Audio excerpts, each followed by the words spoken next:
Once home to Michael Jackson, this 4-bedroom and 4.5-bath condo is located on New York City's Fifth Avenue and benefits from spectacular views over Central Park through its floor-to-ceiling windows.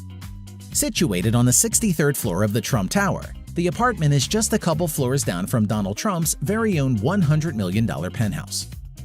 Once home to the billionaire's parents, Fred and Mary, Trump rented the pad out for 10 months to his pal Michael Jackson for $110,000 a month back in the summer of 1994, after he secretly married his then-new bride, Marie Presley.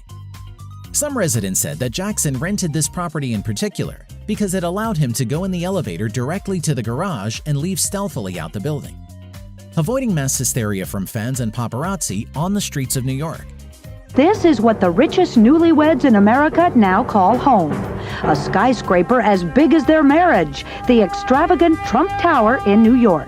Donald Trump owns the place, of course, and his friendship with Michael Jackson goes way back. Trump even has a picture of the King of Pop and Donald's kids prominently displayed in his living room. I think it's great.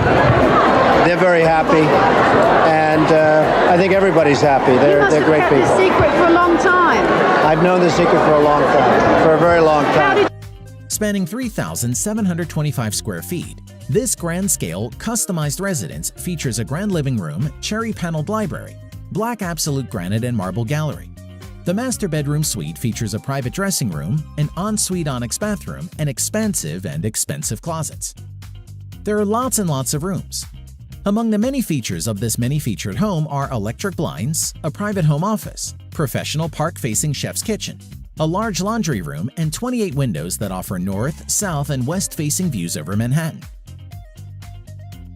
You yourself could even enjoy Michael Jackson's former New York crash pad, who even turned one of the bedrooms into a mirror dance studio for a cool $23 million when it was put back on the market in 2016. Trump himself claimed the singer was a very good friend of his, writing in Time after the King of Pop's death in 2009, "He was an amazing guy, but beyond all else, he was the greatest entertainer I've ever known." Well, I knew Michael very well, and he was a special guy. He was with me many, many times, at Mar-a-Lago in particular, in Palm Beach. Michael did a lot for charity, and if I ever needed him for something, if he had to come like tonight to Police Athletic League, not that he was thrilled about it because the last 10 years were tough for him, but he'd always be there.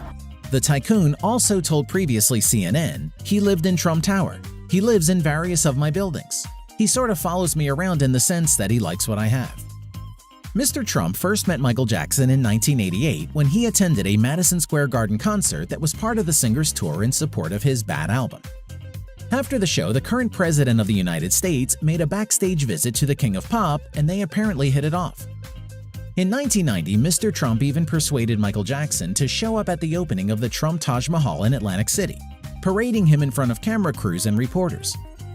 The next day, Mr. Jackson's close friend Ryan White succumbed to the AIDS virus, and the developer accompanied him on a visit to the grieving family in Indianapolis, with press and photographers in tow. After Mr. Jackson moved into his Trump Tower apartment, the business mogul took him to a low-key dinner at Le Cirque. There was no entourage, no posse, said Mario Weiner, the restaurant's longtime maitre d'. He came as a guest of Mr. Trump, and that was it. Michael Jackson barely touched his risotto, Mr. Weiner recalled, and Mr. Trump had fish and drank no alcohol. Since they returned to the United States, the reclusive couple has spent most of their time in New York. The wacky pair was spotted here at FAO Schwartz, Lisa Marie pushing a disguised Michael in a wheelchair. Much like the King of Pop, the President of the United States, Donald Trump, doesn't really do subtle, and his landmark Trump Tower is no exception.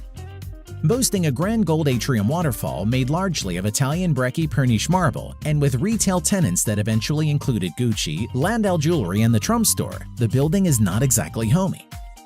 Donald Trump's former primary residence is a 3-story penthouse apartment estimated at more than 10,000 square feet by Forbes. Originally designed by Halston's interior designer Angelo Donghia, it had a smoky Helmut Newton vibe, with black lacquered walls, velvet furniture, and handsome mid-century tables. A private elevator connects Mr. Trump to the 26th floor office where he conducted Trump Organization business. Then Mr. Trump went to the nearby Olympic Tower for a dinner held by the Saudi billionaire Adnan Khashoggi, encountered a living room bigger than his own, and decided to remodel. Out went the mirrors, brass and mahogany. In came the Greek columns, gold leaf paint, and Louis XIV-inspired furniture.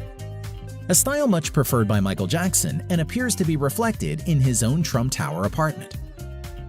However, Michael Jackson wasn't Trump's only famous resident to have called Trump Tower their New York home. Over the years, the list of other rich and famous residents reads like a who's who of New York society. Work on the gleaming tower began in 1980, replacing a 12-story Bonwit Teller store, a stately structure built as Stewart & Company in 1929. At a cost of $190 million, just before the tower's sumptuous apartments first hit the market, it was reported that Prince Charles and his new wife, Princess Diana, had their eyes on the place as a bold hole in New York. In the words of today's Trump, it proved to be fake news, but the tycoon turned the false alarm to his advantage. The sale that never occurred, as Mr. Trump called it in The Art of the Deal, but was the one that most helped Trump Tower. Trump Tower at 721 to 725 Fifth Avenue opened to the public February 1983. By this time, more than half the building's condominium units had been sold, and all but a small percentage would be gone within the next few years. The Trump Tower, when it's completed, will be $400 million worth of high-priced apartments, commercial space, and boutiques. What's happened is phenomenal. I've never seen anything to the extent that I have in New York. It now, from a real estate standpoint, has probably become the hottest city in the world. People are flocking here by droves. And I guess a lot of things had to do with it. Mostly, I feel, it was the psychology of making New York a winner as opposed to a loser. Soon, show business stars were beating a path to the skyscraper. In that first decade, the actor Bruce Willis, singer Paul Anka, and entertainer Liberace all bought apartments. Willis eventually put his on the market for $12 million in 2005. British composer and impresario Andrew Lloyd Webber sold his 5,300 square foot apartment on the 59th and 60th floors for an eye-watering $14 million in 2010. In August last year, soccer player Cristiano Ronaldo spent $18.5 million on an apartment in the famous building. Given Mr. Trump's feuds with celebrities such as Rosie O'Donnell and Snoop Dogg, it may not come as a surprise that some of his relationships with well-known tenants ended poorly. Another early resident was the chat show host Johnny Carson, but he left under a cloud in 1987 following a row over a missing coat. Two Trump employees who were accused of stealing the garment were duly sacked, only for Carson to later shamefacedly admit that he found it among his belongings. But Jennifer, don't worry about Jennifer Flowers. She got a new job. She got fired, you know. She was a receptionist at an unemployment agency. She got canned, but she got a new job today as a Donald Trump backup mistress. That's right. That's right. If for any reason Marla Maples is unable to fulfill her duties, Jennifer steps in. Renting on the same floor as Jackson was career criminal Jay Weinberg, who was convicted in the late 1980s of one of the biggest medical care frauds in U.S. history. The same pad was then sold to Vadim Trincher, a Russian-born poker champion, for $4 million in 2009. 4 years later, he was convicted of running a gambling ring catering to Russian mobsters and sentenced to 5 years. Recent residents of the 62nd and 63rd floors also include Guido Lombardi, a Palm Beach socialite originally from Trieste, Italy, Trump supporter and U.S. representative of the anti-immigrant Northern League political party in his homeland. Hillary Clinton even used the building as a residence. The year was 2000, and Mrs. Clinton was in the middle of her first political campaign, running to be New York's junior senator. Steven Spielberg, an enthusiastic donor to Mrs. Clinton's campaign, had use of a pied-à-terre in Trump Tower purchased for him by Universal Pictures, but barely stayed at the place despite its views of Central Park, and offered it to the candidate as a crash pad on grueling campaign days. Donald J. Trump and Mrs. Clinton were on good terms back then. He donated money to her candidacy and called her tough and smart. Moreover, Mr. Trump was skilled in the art of spinning his associations with celebrities into publicity. However, few tenants attracted as much publicity for the building as Michael Jackson. Michael Jackson was actually a very good friend of mine. I knew Michael Jackson very well, lived in Trump Tower for a long period of time, would go down to Mar-a-Lago. He actually got married, Lisa Marie Presley, the whole big deal at Mar-a-Lago. They were in the tower. And I will tell you, he was up there 1 week with her and he never came down. So I don't know what was going on, but they got along. A lot of people say, oh, they didn't really. They were up there for a week. They never, ever came down. I said, where the hell is Michael? I've noticed him.